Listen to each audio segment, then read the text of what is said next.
Hi everyone, I'm just going to be showing you some quick tools from this half of the toolbar in InDesign. I'm going to be focusing on the tool one real quick. Okay, one thing that I've learned is when you hit the shift bar, it will create the perfect square. Undo that shift, then you can have free range.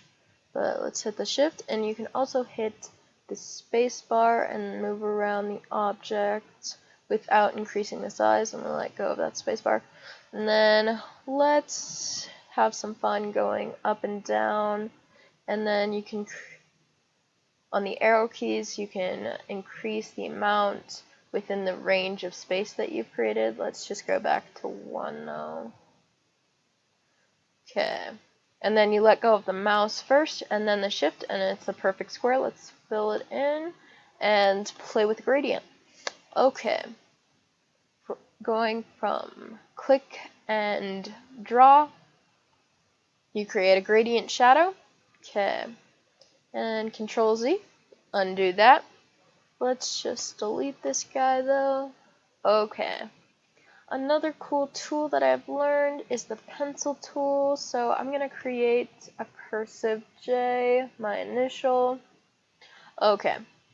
And you have more free range with this tool than you would with the pen tool, but you see you have some bumpy, rough edges. So to fix that as a solution, we have the smooth tool. So I'm just going to smooth out this area real quick so you guys can see it. And let's go over it a couple times.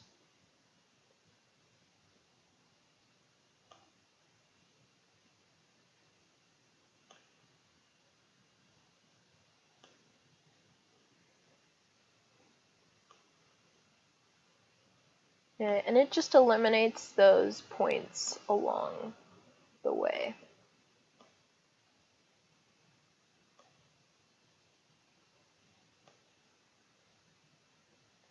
Okay, and now let's take a look at it. So it's not perfect, but it's a lot better.